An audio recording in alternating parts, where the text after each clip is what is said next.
Hi, everybody. Todd Nash, President of the Oregon Cattlemen's Association. I'm here today with Ellie Gage. And Ellie, you want to tell us a little bit about who you are and where you're from and what you do there? Sure. Yeah, I live in Powell Butte, Oregon, Central Oregon. I've been here for about 12 years. My husband and I run some cows on leased ground, and we have two little boys who are 3.5 and 5 that we're raising. I'm finishing out my master's right now through the University of Idaho online in wildlife and rangeland management. And I work for Western Landowners Alliance, quarter time right now, doing their Oregon producer outreach with the Working Wild Challenge, which addresses the challenges of sharing working lands with wildlife habitat. Yeah, and you got involved with Oregon Cattlemen's here recently, and what kind of inspired you to start getting involved in some of the politics that we're engaged in here? Well, you inspired me to get involved, and I really appreciate that. I was gaining a better understanding of the challenges that producers, especially in Eastern Oregon, are facing. And I remember calling you and talking to you about some of my concerns and changes I was hoping to see. And you said, well, first thing you need to do is join OCA, and then we can, go from there, get you a little more involved. And it's just been an awesome opportunity. Oregon Cattlemen's Association is something I was a member of years ago, and then I kind of let it go by the wayside. And I just have gained a much better understanding of how involved you all are and the importance of being involved as a producer also. Well, that's humbling. But I was thinking too, there was a pub talk years ago and John Williams came to. You want to talk about that experience? I do. That was my first real introduction to the challenges you all were facing at the time in Northeastern Oregon, and the challenges you are still facing with the wolf livestock conflict issues.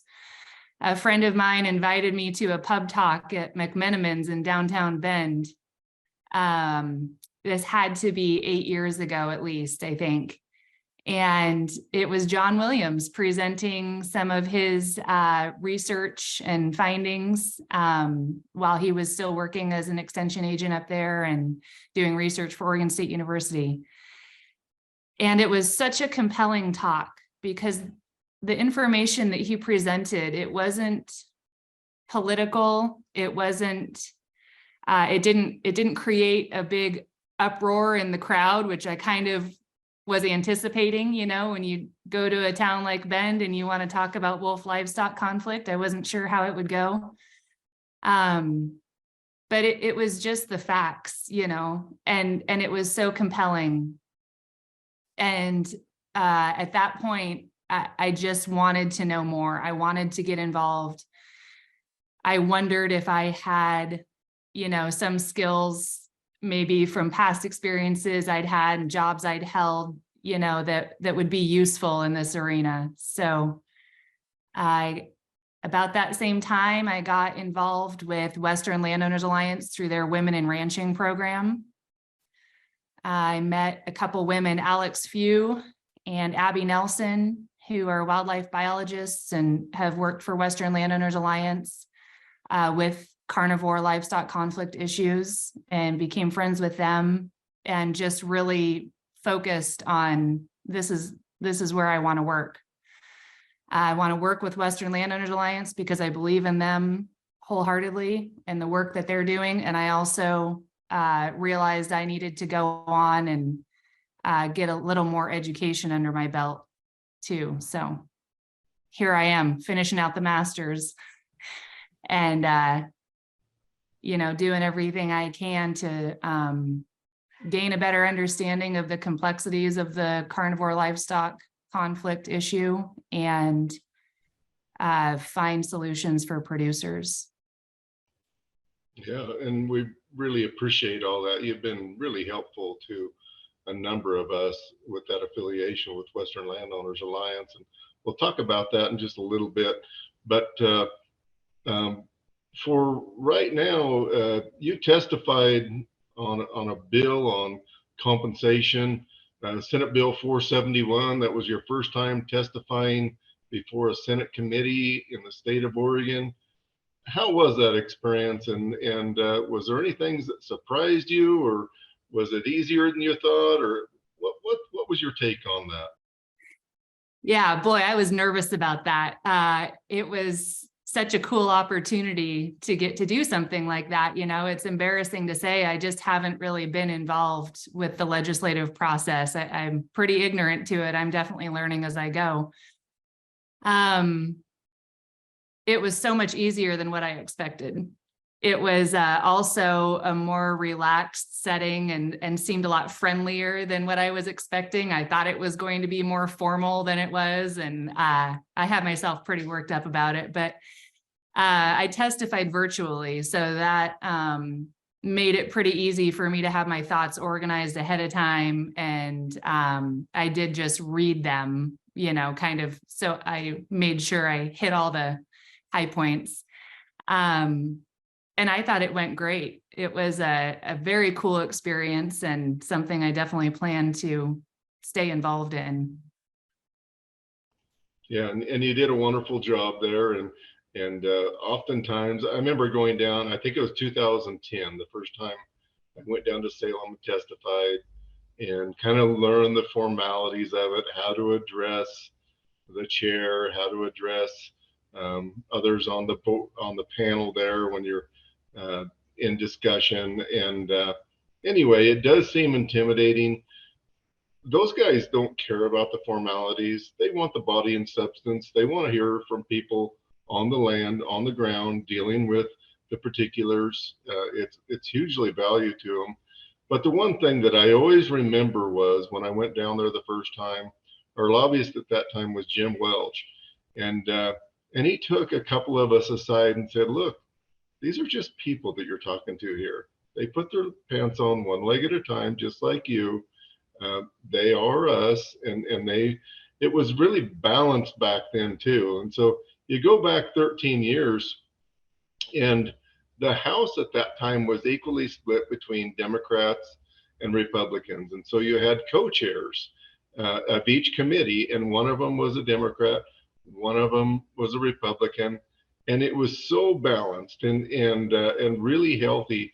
But I kind of feel like maybe there's an effort to have a little balance there in the legislature. It feels a little different tone this year, and I really appreciate those guys being engaged regardless of the issue and not being just dismissive of it. We've always been able to have conversation there, but we have seen some issues just summariously dismissed or not get a hearing or killed for lack of a work session or killed in Ways and Means. And I hope that doesn't happen this time, but we had great testimony. So after that, though, after that testimony that we had, and we had a number of people from the ranching community, and OCA was well represented there. There was one letter that was submitted by the environmental community, and then the impacts of that since then. Did that surprise you that that would have as much gravity as what it did? Well, it did surprise me, and it also didn't, I think. Because I'm fortunate to have had experiences that give me a little better understanding of what's going on the ground with the wolf livestock conflict issues. And because I'm the chair of the Crook County Wolf Committee, also, I have a little better understanding than most maybe about how the compensation works. You know, their testimony in opposition just was totally senseless to me. At the same time, I can see how if you don't have the opportunity to have the experiences on the ground, their argument might seem pretty valid. And unfortunately, we're in a state where the voting, the majority of the voting population is not getting the opportunities to be on the ground, I guess at ground zero of the wolf livestock conflict, and have the relationships with the producers that I've had the opportunity to have. Yeah, and I think you nailed it. Where we've had really positive success with legislators that didn't have that on-ground experience was inviting them out and getting them on the ground, talking to the producers, looking at the landscape, and seeing just how challenging this really is. And that's been hugely valuable over the years. Ellie, I want to talk just a little bit about Western Landowners Alliance and what they do, and in the capacity of wolf compensation and the relationship with NRCS, and maybe that's a dive too deep, but if you can capsulize that, I'll let you take a shot at it. Yeah, I'd love to follow up on a comment that you made just prior to that too, and that is the importance of getting folks out on working lands. I'm realizing how critical that is to our future, the future of the cattle industry. And it's something that I am putting a lot of thought and energy into right now, trying to figure out how we can get a program going where, maybe future natural resources professionals have an opportunity to do internships on working lands. That's not a program I came up with on my own. That's something that's already happening in Montana through the Montana Department of Natural Resource Conservation. They call it their Working Lands Internship Program. And they've seen huge value in getting environmental policy students out there. Over the summertime, they do 2-week internships at, I think it's 4 to 6 different ranches that they have. And the host ranches volunteer, and they do room and board for the students, and the students get a stipend also. They've just seen great value in that program, and I believe in it as well, because I can't think of anything more important than having, our future policymakers and natural resources being able to look back on the time they spent on working ranches and the relationships that they built when they're, deciding on policies and that kind of thing. So that's something I'm going to be putting some energy into. Okay, great. And then Western Landowners Alliance itself. Yes. So Western Landowners Alliance is a West-wide organization. They're based in Denver, but they have folks working remote throughout the West. And they advance policies and programs that support working lands and connected habitat. And their goal is to work from the center, meaning not be heavily involved in the political side of things. But they've found that when you can work from the center, you can make progress, a lot of times anyway. So I really believe in the work they do, and I've seen really awesome things come out of that philosophy, I guess, or, that way of doing work. They're huge on collaborating with the government agencies, so NRCS, state wildlife management, national wildlife management, other nonprofits, and they also work very closely with producers on the ground and work to connect producers to each other so that they can, in order to facilitate the sharing of knowledge between producers, which is huge, right? A lot of producers are pretty remote, and they may not have the opportunity to talk to folks in other states about what's working where they're at with wolf conflict, for example, water issues. Western Landowners Alliance has a policy director in Washington, D.C. too. So we have someone on the ground in DC full-time working to advance these policies that support working lands, privately owned working lands too. Yeah. And admittedly, you know, when you first talked to me about Western Landowners Alliance, I was a little skeptical. You've bridged that for me.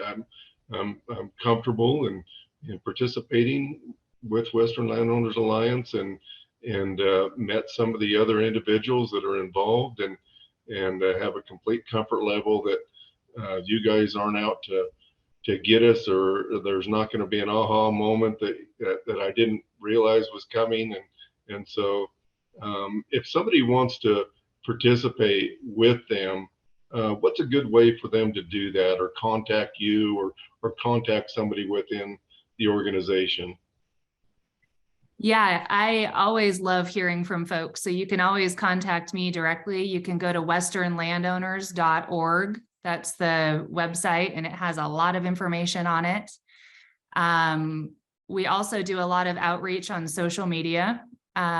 We have a magazine called On Land, and we have a podcast called Working Wild U. Season 1 is out now. We have 10 episodes out so far, and it is on wolves in the West. So if you all tune into that, you'll hear a lot of Oregon voices on that. It was a fun one to make. Okay. Well, Ellie, is there something that we haven't talked about here today that you would like to talk about with Oregon Cattlemen's members, or anybody that happens to be listening in here today? Well, I'd like to end on a good note. I think that I am really excited about some really positive momentum that's happening in Oregon right now. I had 2 meetings with NRCS yesterday, and I've been in close contact with Oregon Department of Fish and Wildlife, and there is a lot of positive momentum happening right now. That's going to be a great thing for cattle producers in the state, I feel like. So I'm excited.